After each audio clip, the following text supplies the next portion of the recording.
Emilio, the honey badger, Urrutia!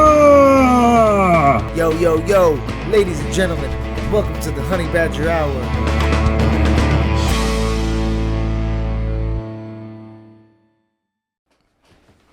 Ladies and gentlemen, welcome to the Honey Badger Hour, episode 53. It's your boy, the Badger, and we're coming at you solo dolo today, live from the studio. I hope you guys like the new drip. Bum. We're not complete yet. You know what I'm saying? You know, it's always a running evolution here at the Honey Badger Hour. So we're always trying to level up, get better, little by slowly by a little. You know what I'm saying? I hope everybody's going well. I hope you had a fantastic week. If you guys haven't, make sure to check out episode 52. We had a real banger of an episode with my dog Mario Toledo, the Super Mario, B-Boy Super Mario, Illmatic Flow crew. Shout out to Mario. Still feeling the vibrations from that awesome convo. You know what I'm saying? It was all love and passion, and that's exactly what we're about here at the Honey Badger Hour. We've been having some great guests coming through, guys. So I appreciate you all listening every week. You know, we've been slowly building up, attacking that algorithm, baby. We've been going after that algorithm, you know what I'm saying? So I really appreciate you guys for joining along on the ride, you know. We got 200 episodes in. We got 200 subscribers, 200 views on the Yuli episode. If you guys haven't yet, make sure to go back and check those other episodes because we got some real gems out there, all right? And what's great is we got some real gems in the early process of the show. So I'm excited to see where the ball keeps going, all right? We're going to keep popping these puppies out every Monday, nonstop, all right? If you guys keep listening, we're going to keep bringing you that fire content. So today I'm just going to shoot from the hip alone, solo dolo. I had a guest. He was supposed to come through yesterday, but I'm not even going to shit on my dog because I know he's going to come through, but I was mad. Anyways, we had a big weekend last weekend, guys. UFC 280 was coming at you live from Abu Dhabi, Yas Island in the Etihad Arena, and they came through with a crazy stat card, yo. We started off the night with Gamrot versus Beneil Dariush, which was an unbelievable fight. A lot of people thought Gamrot was going to win that fight. He's the younger, more experienced. Not more experienced, but he was the young up-and-comer. Just had a huge win against this guy Arman in his last fight. But, oh, my God, Beneil Dariush showed how good he really is. What a veteran. Veteran striking, veteran wrestling, veteran jiu-jitsu. His scrambles just up to par. He looks so good, man. And he came out with the eye of the tiger. You know, he came out singing to that Jesus music. He wasn't playing around, bro. So shout out to Beneil Dariush. That was an amazing fight. I was honestly going to put my money on... I would have put my money on Gamrot. I would have picked Gamrot if you asked me about that card before. And then basically now the real main event started. Then the next fight, Peter Yan versus Sean O'Malley. Oh, man. I don't know about you guys, but I was super upset about the results of that fight. I definitely thought Peter Yan won. I thought he won every single round. Yes, Sean O'Malley had some good rounds. But, yo, what is going on with the UFC and the freaking judges, man? 20 years in the game, and the judges are still making these crazy mistakes. I'm starting to think that Abu Dhabi is going to be like a little bit Vegas, you know, where it's going to be some shady stuff going on. There was a lot of big bets on Sean O'Malley. So here's why I'm getting a little bit suspicious of these damn judges in Abu Dhabi, because the Sugar Sean fight, he was an underdog. Peter Yan was favored 4-1, and a lot of people were putting money on Sugar Show because he's really popular and he has a lot of high-level friends, and he has a lot of friends with a lot of money, a lot of guys in the upper echelon of life. That, you know what I'm saying? Most fighters don't really fuck with people like that. This guy mixes it in with the A-list celebrities, B-list celebrities. I can't believe the A-list celebrities are now the YouTubers, yo. But yeah, whatever YouTubers are, this guy fucks with all the YouTubers, all the young kids, all the podcasters. He's got a lot of hype behind him. But, yo, he lost that fight. He lost. Like, that was a great fight. All right, I'll give you two things with Sugar Sean on that fight that I was even saying before. I was like, I want to see his durability. We don't know how durable he is. We don't know how his wrestling defense is. He showed all that in the fight against the beast, against the monster, you know. Like, Peter Yan put an MMA clinic on him, and he took his whooping, and he took it good. But that's what I'm saying. He got whooped, yo. Like, he hurt Peter one time, in the first or second round. And then he hurt him. Then he didn't even hurt him. He cut him with a nice knee on the eye. And I don't know if you guys were paying attention, but if you look at some of Peter's interviews, I'm pretty sure he had a fucking scar on his eye because training in Thailand is crazy. And I know it, bro, because I've had mad stitches in camps. So I'm pretty sure he got a fresh cut opened up with that knee. And what? That won him a fight? So you're telling me a nice straight right hand and one knee that cut his eye open won a fight after this guy controlled, 6 minutes on the ground when Peter Yan wasn't attacking. So you're telling me this guy lost a decision after controlling all right, out of a 15-minute fight, six of it was on the ground and my dog was controlling it. He hit him with mad takedowns. He hit him with body shots, right hands, left hooks. When he did get cut, he came back crazy with a ferocious... this guy Peter Yan, I don't know what he's going to have to do to get a break. This is crazy. He can't win a decision, Like, he has to kill you. It's wild to me, bro. And, I'm looking at Peter Yan's record, right? Peter Yan is... What the hell is this, man? Peter Yan... Look, I'm trying to tell you right now, because I was just looking at this record. I think Peter Yan has 14 losses, bro.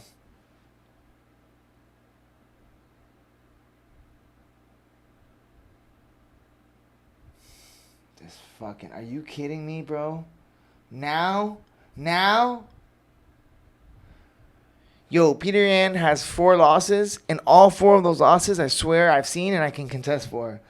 His first loss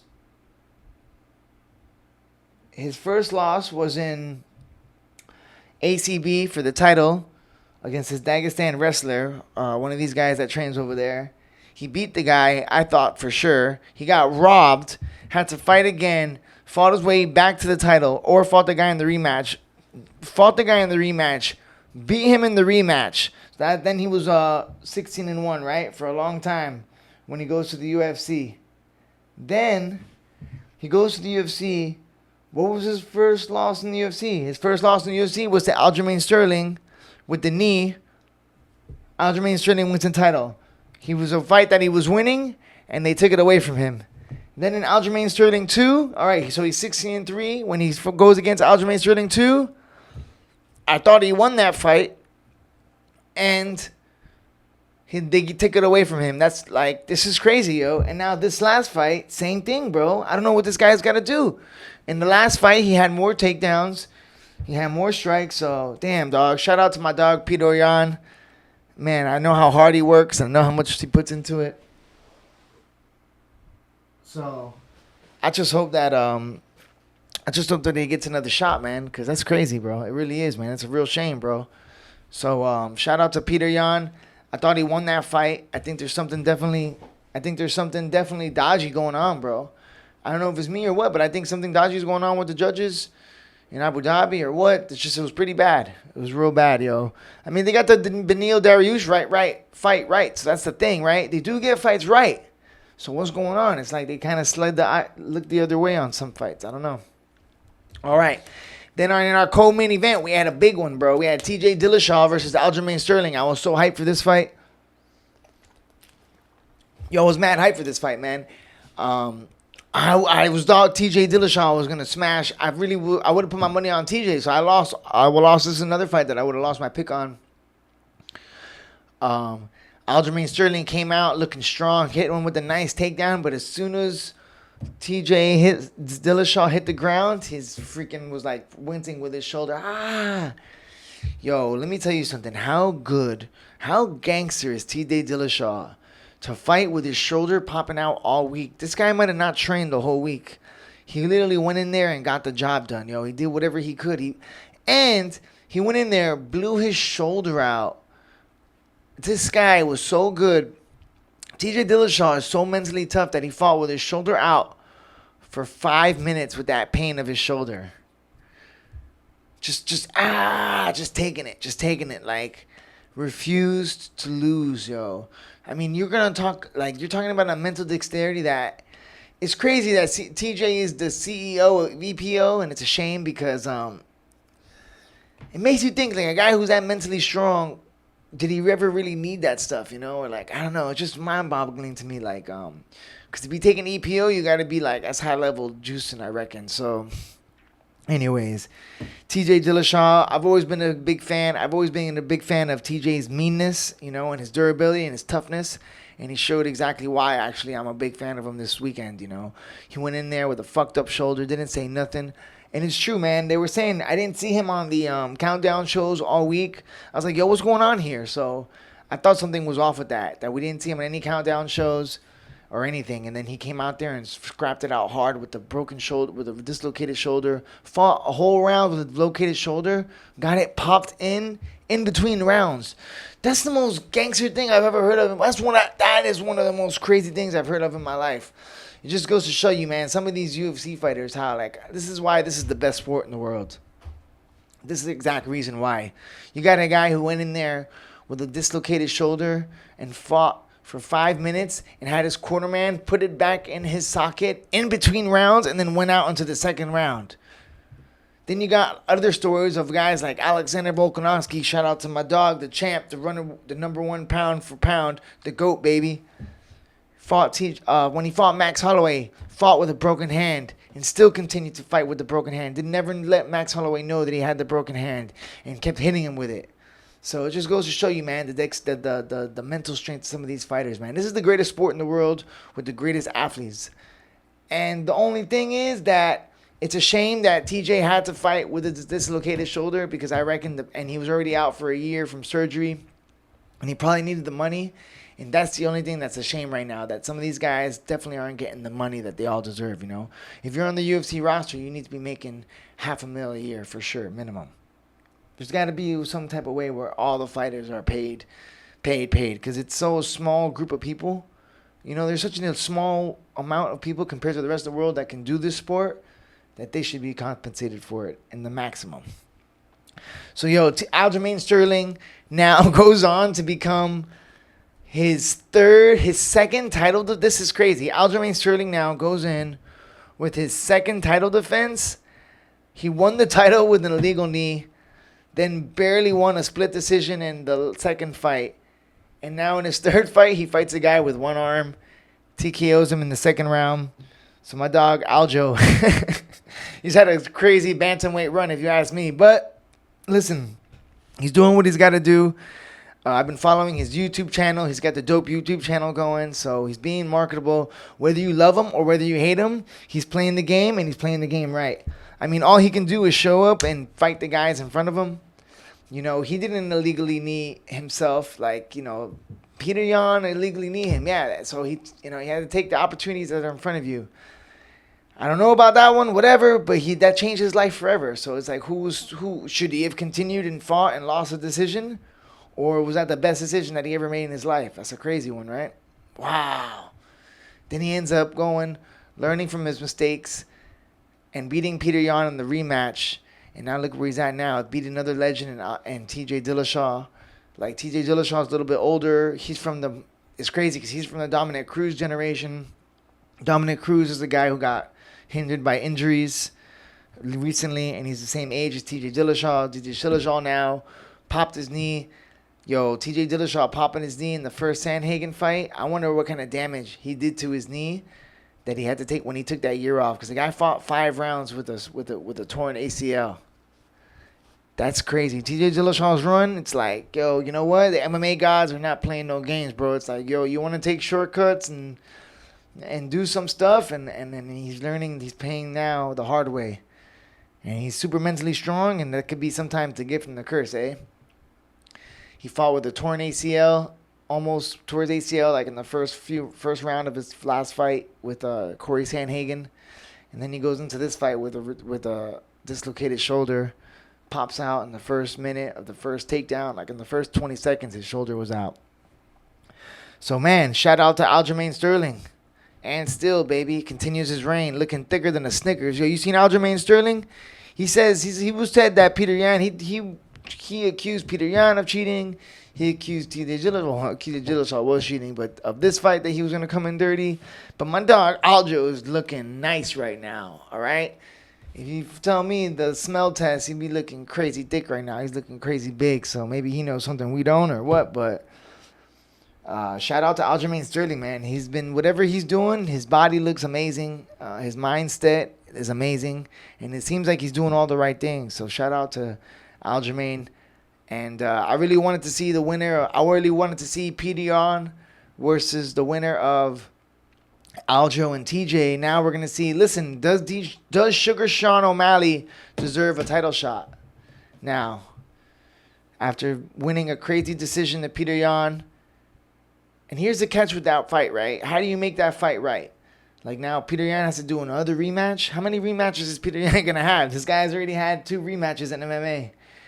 Pobrecito, rematches are so annoying. Training for the same guy twice.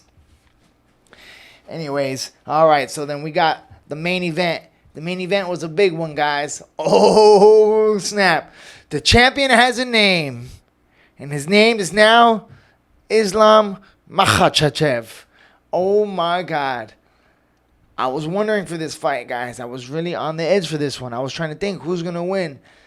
Is Charles Oliveira came in with the whole favelas, you know what I'm saying? He came in with the white hair. I never go against, when I see Oliveira on fight week, he always sells me on fight week. You know what I'm saying? Like, I'm always like, my money's on Oliveira. When I see him come in with the white hair and he starts talking in the third person like the freaking possessed Jesus took over him. You know what I'm saying?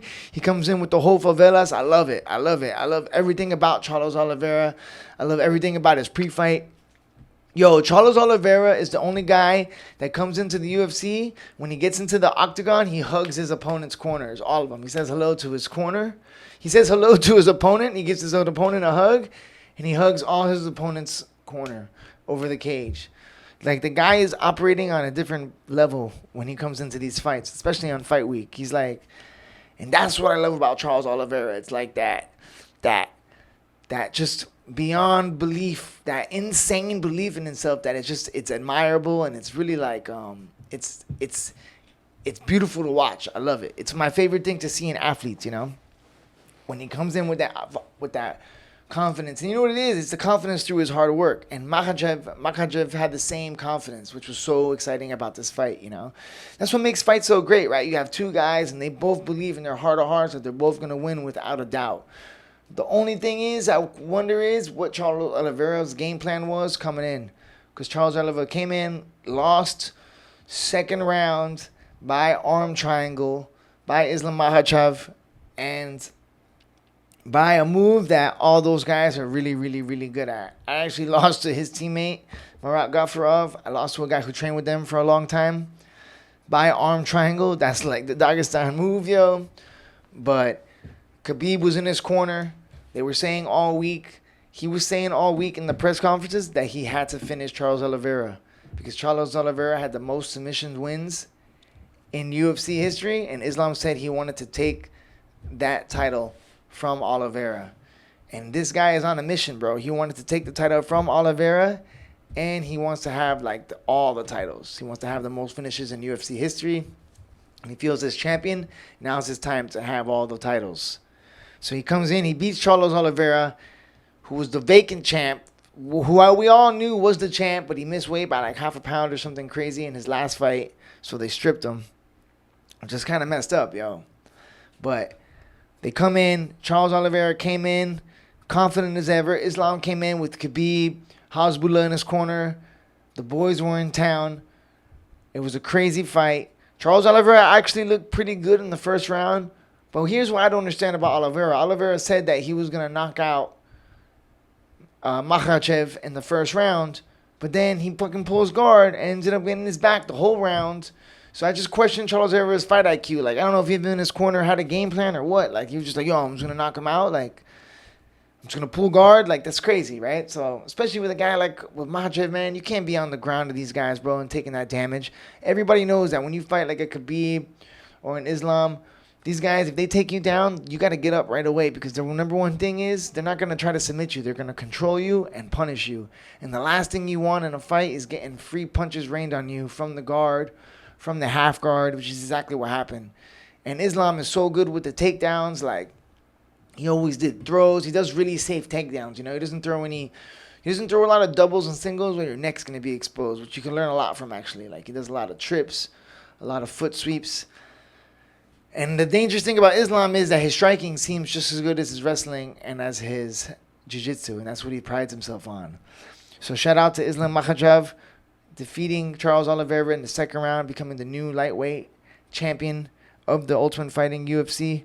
But that brings us to our next topic. This, ladies and gentlemen, is going to set up a huge, huge super fight.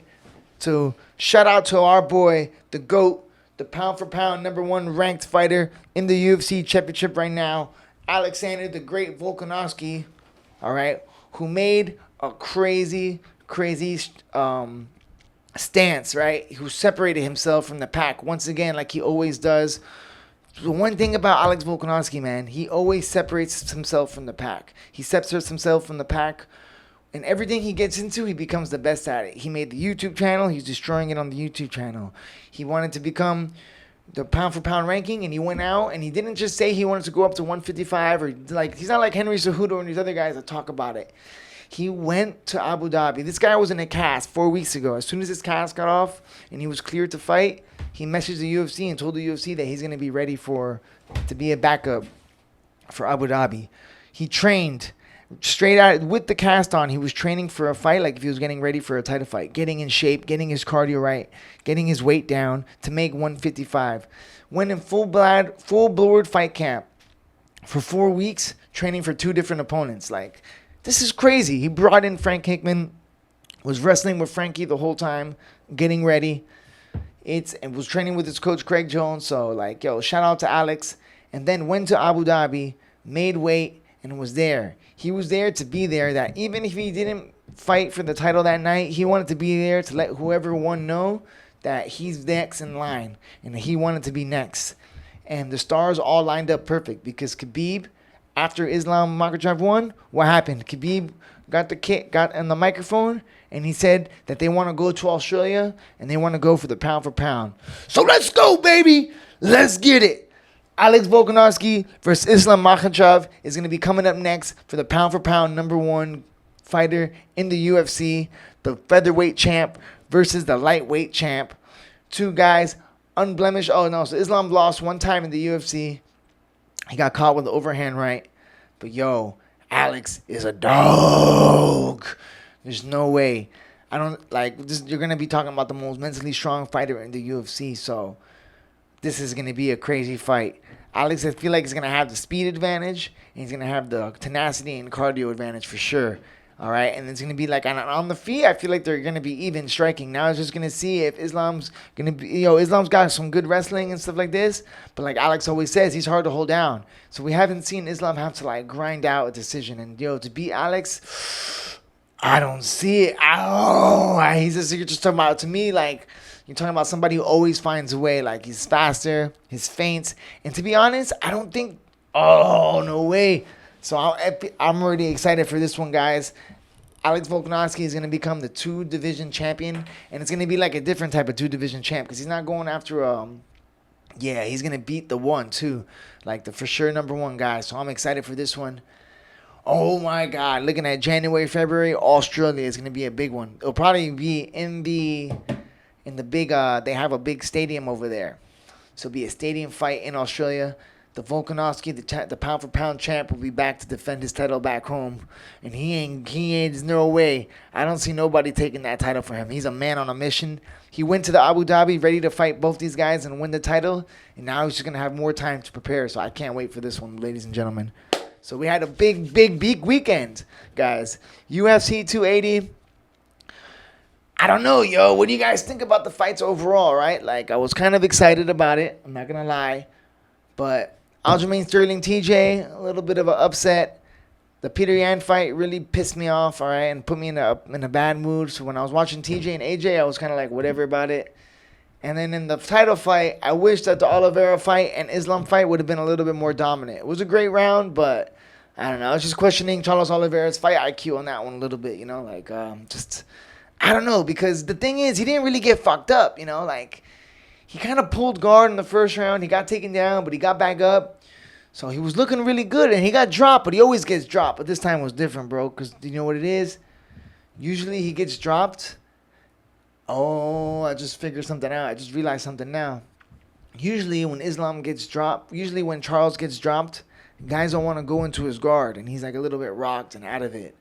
But for the first time, he got rocked, and somebody jumped into his guard and took advantage of when he was rocked and finished him. So that was the key on that fight. That was the difference. Most of the time, when you guys drop Charles, he falls down in his guard and looks at them, and then people just wait for him to get up because they're scared of his jiu-jitsu because they haven't been going to jiu-jitsu class.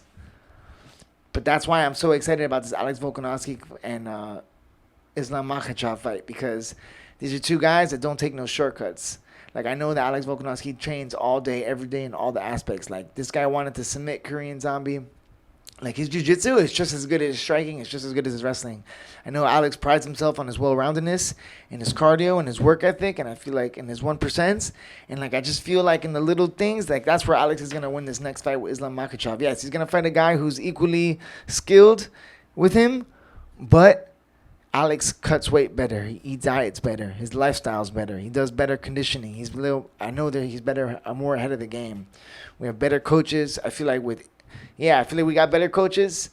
And I know that these guys, I don't know. I think that these guys, they train. When I watch the Anatomy of the Fighter, Islam Makhachev and these guys, I think they train hard, but like all these Dagestan, like, yeah, that crew, they train a little bit old school. Like, they always look like they're struggling to make weight. Like, Zubair was supposed to fight on this card. He was, like, missing weight. I saw in the Anatomy of the Fighter, they're all cutting weight, like, old school style. You know, like, I'm sure they don't hydrate properly. And, yeah, man, I feel like Alex with the dietitian, with the fight dietitian, with Eugene, with Big Joe Lopez at Freestyle Fighting Academy, with the whole camp designed around him. And the mission and the better he's getting on and the mental state that Alex is on, nobody's going to take the title. So I can't wait. We got to save our money, guys. And we got to get to Australia. We got to figure it out. I got to make some shirts. I'm going to slang some shirts. I'm going to slang some shit and get my money up so we can go to Australia. I think that's going to be in February. So I can't wait for that. So, UFC 280 was dope, guys. In America, I was watching it in Miami, and we were watching it at 2 p.m. So it was actually kind of awesome watching the fights on Saturday afternoon. It reminded me of how Thailand was, but Thailand's in the morning. This was like mid-afternoon, Saturday. Perfect, because that's usually the time that I'm home chilling. So, bro, having the UFCs from 2 to 5 p.m. was amazing. I loved it.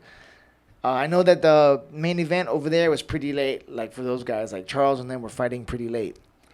But, shout out to Alex Volkanovski going out to Abu Dhabi, making a statement, not letting nobody take his title shot from him. All right, going out there, proving why he's the number one pound for pound GOAT. All right. Shout out to all the boys. It was great to see all the boys together.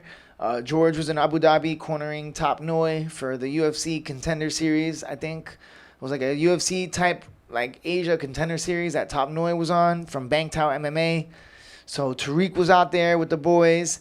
Alex was out there. Shay Walsh, Alex Volkanovski, Tariq Suleiman, George Hookman. It was amazing seeing the whole crew together, bro. So shout out to all the guys over there. Love you guys.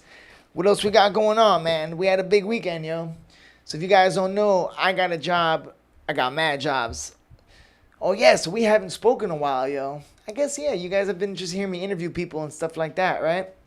So the podcast has been going great, man. Like we said, I don't know if you guys know, if you heard in the last episode, I was a little bit off for like a year from the podcast because I moved back to Miami. I had like a lot of changes going on in my life. I just moved from Thailand. I had like a lot going on over there. Been over there for 8 years. The last 2, I was really settling into my own. But when I was in Bangkok, it was shut down because of COVID. And then because of that, after COVID, we had like second, third waves. I was in Bangkok. I went to Bangkok to try and pursue comedy and teach over there. But as soon as I got there, things were shut down. So when I left Bangkok, they were actually still on 9 p.m. curfew from the COVID lockdowns and stuff. So I've been in Miami. It's been exactly a year now since I've been back in Miami, guys. I completed my 1-year anniversary last week.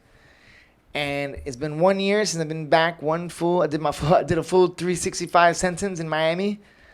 And it's been 1 year doing comedy, yo. So onwards and upwards, baby. We're trying new things. I'm out there going out, bombing every night. It's great. I have some good sets once in a while. I'm just kidding when I say that. I do have a lot of good sets. I do a lot of crowd work, and that's when I can really flow with the people. But it's hard, man. It's hard. Like, it's a great challenge, you know. Like, I got to remember sometimes to embrace a challenge and not let it, like, bother you. Because sometimes bombing sucks and makes you feel like shit when you finish. So I just got to remember that it's normal. Like Anderson Silva says, it's normal. But, yo, that's been going great, guys. Living in Miami has been cool, man. I've been trying to find my way. I've been teaching at, like, a bunch of different spots. So seeing, like, eventually what I want to do is this year I've been teaching a few different things. Then after a while, I'm going to see where I fit in the best and eventually probably open up my own spot, or maybe I take my talents to Texas or New York to go do comedy. You know, we'll see what's really good. But yeah, guys, what else is going on, yo? I did my first color commentating gig for Premier Fight League, which is an amateur show and based out of Miami, Florida. It's a huge show. They've been around for a long time. I competed for them actually like 3 or 4 times when I was an amateur, like 10 years ago. So that was awesome. I had my first color commentating gig, so that was great. We cut it about. Had a great time doing that. So shout out to Premier Fight League. I'll be doing my second show on December 4th, actually. So Joe Rogan, watch out. You can't do this forever, bro. So don't worry, doggy. Joe Rogan, when you're ready to pass the reins, I'm going to be there to take it from you, my man. I'll be able to hold the throne down, dog. So I'm out here working, guys. I'm commentating for an amateur show. That was a lot of fun. In the beginning, I was a little bit nervous, like anything. You know, it was my first time, like on a professional, real deal audio. So that was really cool, man. So I did my first color commentating gig. Any MMA shows out there, if you're listening to this, if you need the Badger on the 1s and 2s, you already know I'm nice with it. I got that black belt knowledge. I got that black belt striking knowledge. I got that black belt wrestling knowledge, baby. 10 years of wrestling, jiu-jitsu, and striking. And you know your boy's got a couple of jokes. I got a little one-liners that will keep the crowd going. So that was the best thing about the color commentating, man. I started finding some. I got a couple of my words that I've been using. We got a real scrapperooski in our hands. That's one of my new ones that I got. So, yo, man, that was good fun. The show was at MMA Masters, where my boy Chino and Danny trained. Danny, who was on the podcast before, so Claudia was training out there. So shout out to all my, we had a little bit of Tiger crew training at MMA Masters. So that was great, man. It was great, like a great fight show and some really high-level fights. And then I get to see and keep up with what's going on in the up-and-comers in Miami. So that was really dope, man. And then what else we got going on, yo? Oh, I'm hosting a comedy show on Mondays at Sandbar down south, which is cool, man. It's like an outdoor room, a little bit close to my house down south in Cutler Bay, like Cutler Ridge area in Miami. So if you guys are in Miami and listen to this podcast, I host an open mic, and I usually don't really go up there and I don't go up there and like use my main set. Because I'm hosting, I usually just try to bring it in with the crowd, keep them engaged, and bring up the other comics and stuff like that. So that's a lot of fun because I get to practice new jokes every time I get on stage and do my time. So, yeah, man, big things popping, yo. Doing comedy. You guys know, I don't know if you heard on the last podcast, man. Like, yeah, I took a little break from the podcast, but, you know, after the passing of my best friend Luke, I told myself I wasn't going to take no breaks, you know. I wasn't going to slack off anymore. I wasn't going to be playing no games, right? Like working, putting my best foot forward into everything that I've wanted to do. So no stone unturned, man. This life is short, bro. Life is short, and you never know when God's gonna pull your ticket, man. So you got to do everything you wanted to do in your life, you know. So the day that I lost Luke, I had like this, I don't know, it's kind of like life kind of kicks you in your ass when you lose a friend, you know. And I was just like, all right. I remember at that time, man, I hadn't done I think I was slacking on my comedy too, and I wasn't writing jokes. So I was like, you know what? Like, you got to stop. There's no time to waste, man. Life is short, and you got to take advantage of every waking moment. So you got to be grateful for whatever you got. We got to be grateful for the opportunity. We got to be grateful for the love and the things that we have in our life, the good and the bad, and just know that when things are bad, it could always be worse. And when things are good, that, you know, it's not that we have to be grateful for it, because sometimes it's going to be a little bit rough, and we got to be grateful for the good times. So, yeah, man, ever since the passing of my best friend, I was like, you know what? I'm not going to slack no more. I'm not going to play no games. And we've been putting out episodes every week nonstop, and I want to go consistently. So I want to try to get 1 year straight, 52 episodes nonstop. Can't stop, won't stop, baby. You know, and we've had some trial and errors. You know, like we had a really good episode with Brittany Brave, and the video cut out because I was trying to record on 4K, and I didn't know that 4K shuts off your camera even quicker. You know, so I didn't know when I was transferring the video on Adobe, some of the videos, the camera quality comes out like 620 resolution, which I couldn't figure out. So I don't know, man. Little by slowly. As long as the audio's good and the content's good, everything else will get better, baby. So we're practicing, we're living, and we're learning, baby. Make sure you guys subscribe on YouTube and all that good stuff. How long we been rolling for? Yeah, make sure you guys subscribe on YouTube and everything. All right? And you keep up with, we're going to have some new guests coming up. I'm going to get some good guests coming up in the next 2 weeks. So I'm going to try and do probably one video guest, one live guest. And once in a while, we'll shoot from the hip. But, shooting from the hip is no joke. We've been talking for about 30 minutes now, and I'm already, like, hungry. So this puppy's going to release Monday at 6:30. Yeah. So, anyways, guys, what else is going on, man? I got the color commentating gig. Just finished. This is what we want to finish with. Perfect. Did you guys watch House of Dragons? What are you thinking of House of Dragons? Spoiler alert. Spoiler alert. Spoiler alert. If you don't want to hear about House of Dragons, the new Game of Thrones, I'm going to talk about the last episode right now. So I'm letting you know. Chicka, chicka, chicka, chicka. Spoiler alert. Spoiler alert. Spoiler alert. Yo, House of Dragons just finished. What do you guys think, bro? Oh my God, this thing is like teasing me. In the beginning, I didn't like it. And then I got into it. I liked it. And then they changed the characters on us. And I was like, oh, fucked up. I was like, yo, why did they change it? And like, I remember the episode where they changed the characters. I was like, yo, what is going on here? Who the fuck is Rhaenyra? I didn't know anybody who was who. And I was so confused, bro. I was like, yo, they kept the chick. You kept the one girl, but you got rid of her friend. So it's like, how you going to keep, like, how is this girl can age and the other girl they had to change? So I was pissed when they changed the first Rhaenyra, because I thought she looked like Daenerys, and she reminded me of the old Game of Thrones. So House of Dragons, I don't know, guys. I don't know how I feel about it. To be honest, look, House of Dragons was good, but I think that House of Dragons. It's good. It's like a Game of Thrones fix, right? But I tell you what, bro, this is what the world needed all along. The world was all fucked up. Did you realize the whole world ended once Game of Thrones ended? Like, I didn't know who the hell was the president or who Nancy Pelosi was when Game of Thrones was, when Jon Snow was running around. You know what I'm saying? Trying to fucking... When Tywin Lannister was in charge of the Seven Kingdoms, I didn't know who the fuck Nancy Pelosi was and all these mayors that I hate now. You know what I'm saying? I didn't know shit about politics. As soon as Game of Thrones ended, all of our attention turned to crazy shit, so... It's good that the distractions are back. This is exactly what America needed right now, to forget about the impending doom that's coming about us. Nah, yo, House of Dragons was all right, bro. It was like a House of Dragons was good, but it was like a little bit of a it's a good fix for Game of Thrones, but I don't know. I'm like hit or miss. Some episodes I like it, like the last season finale, bro. What'd you guys think? The last season finale, I'm a little bit up in arms about. It didn't really hit me too much, you know, like, I thought it was going to be like this huge war going on, but we just had a little bit of a baby dragon fight at the end between brothers. That was crazy. Like, once again, spoiler, yo, turn this off for a second and come back in 5 minutes. But the freaking big dragon, eating this guy like that, mad fast, that was pretty dope. Not going to lie. That was pretty dope.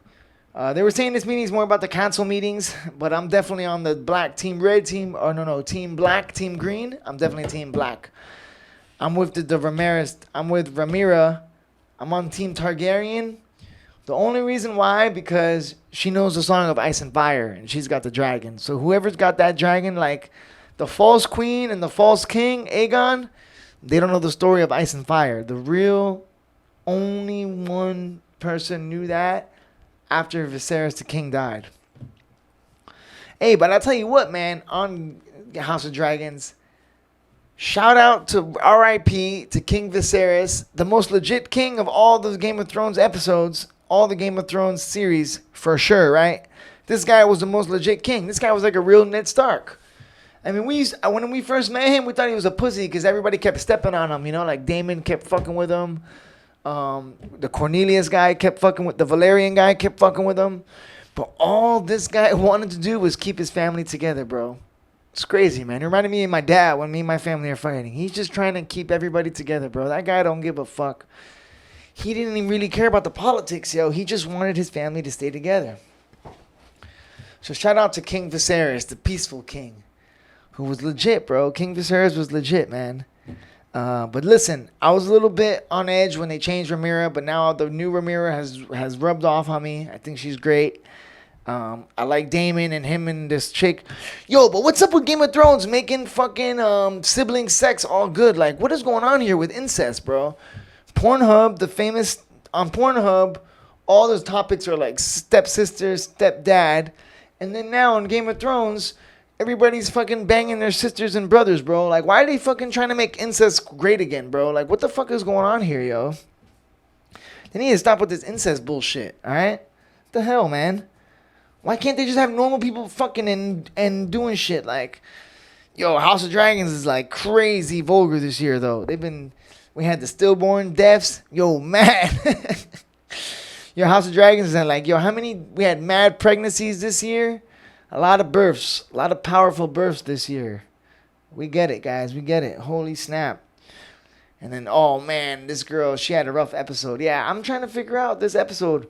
I knew that it was going to be a lot of Targaryen and Rhaenyra because the last episode was all the Greens. And the setup with Viserys dying. But it's crazy, bro, that this chick really thinks that he was saying that Aegon's going to be the true son when he was talking about a song of ice and fire, you know? He was talking about passing on the dagger that Aegon started, and this chick thought she was saying that their son is the one true king. But you know what's interesting about that is that when she went to the small council meeting and she told everybody what he said on his dying tables, like her dad and the Meisters and everybody, they were like, yo, listen, chick, we already knew, dog. So they were going to put Aegon into power regardless, and that is what's throwing her off. So now she's starting to see her dad for who he really is and everybody around her. So it's crazy, man. What I do love about House of Dragons and the Game of Thrones show is that those two, they're both actually like, this is how life is, man. Like, the chick and Viserys and like Aegon and the family, like the Hightowers, they really do feel that they are going to be the ones in charge, like with Aegon. And Rhaenyra's team, the Targaryens, also really think they're right. Like, they both really think they're right. So, yeah, man, it's going to be interesting to happen. Now we got season 2. We don't know. I think they said it's about 4 or 5 seasons of Game of Thrones. So let's see what happens, man. Now we got a little bit of a break, so it's fucked up. Hopefully they have something. We need something in between. I don't know what they're going to bust out next. We need some more distractions. So Game of Thrones is over. That one finished pretty quick. House of Dragons, pardon me. I keep saying Game of Thrones. It's not Game of Thrones. It's House of Dragons, yo. And we'll see what's next. Coming up for the UFC, we got UFC 281 is going to be in, I believe, 281. Oh, man, 281 is going to be a big one in New York City, Madison Square Garden. We got Israel Adesanya versus Alexandre Pereira. Yo, this is what's making me crazy about this fight. I'm excited for this fight. This is going to be a huge one. Adesanya has been talking about this fight for a long time. He knew this has been something that he's been wanting to get done for a long time. What's kind of making me weird is that, like, yo, a lot of people are picking Pereira because they think because he won in a kickboxing match twice against Adesanya, that he's automatically going to win, which is ridiculous because the thing is, I don't know if anybody knows this, but Adesanya in the first fight, the first fight with Pereira, he lost a decision that I thought he won, to be honest. In my opinion, it was like a really close fight. And on the second fight, he was kind of fucking up Pereira until he got caught with that left hook. He was teeing off on him. So I'm excited for this fight, bro. Like, this is going to be an awesome matchup. This is going to be like, I feel like this is a hero arc for Adesanya, you know, losing earlier in his career to this guy, and then now like losing earlier in his career to this guy when there wasn't too much on the line, nobody was really watching, or there was definitely a lot on the line because it's the biggest fight. Every fight that you have up to that moment, like your next fight is always the biggest fight of your life, no matter what. Whether your last fight was a title fight, your next fight is always your biggest fight of your life. But to say the stakes were high is going to be way different now. So now, when Adesanya is the king, when he paid the cost to be the boss, came back from his knockout with Pereira, dug back from the trenches, you know what I'm saying? Ring by ring, opponent by opponent, style by style, fight by fight, climbed his way up the UFC grind. Bro, like went into the UFC and made his way up the rankings, and now he's on top, paid the cost to be the boss, and he's got the arch villain at the end of the video game waiting for him. This is going to be wild, yo. So this is like, you couldn't write a better script. You couldn't write a better script. And I know for Adesanya's hero arc and his life, I know he always talks about this too, like how, you know, like in his story, this is just going to be a great finisher to cap him off and crown the king. You feel me? He's going to answer all those questions. So I can't wait for that, man. That's going to be a huge fight. Oh, and then Dan Hooker is coming back on that fight. Oh, when Dan Hooker fights, it's going to be exciting. I can't wait for that. Dan Hooker and Brad Riddell, our boy the Quake, is coming back against Renato Moicano. So that's going to be another amazing fight. So, oh, and Carlos Uberg also. So the big Oos. So they got a big four, the four-peat. They're coming down. The CKB is coming to take over New York City, man. That's going to be exciting, bro. I can't wait. So UFC 281, there's a lot of big things popping. The boys are still continuing to grind. I love it, man. Yo, that's about it, guys. We're going to cap it off with that. Oh, I got security. I'm going to continue doing my comedy, man. That's about it, guys. What else we got? I'm over here ranting, and we're getting a little bit into uncharted territory, bro. But, yo, I appreciate everybody for listening, enjoying the episode. You guys stay tuned, all right? Going to be grinding out here. I got a new guest coming next week. We got some big guests coming up. I don't want to spoil it for you guys, but you just stay posted.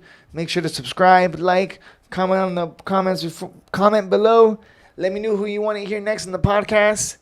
And that's it, baby. Honey Badger Hour, episode 53.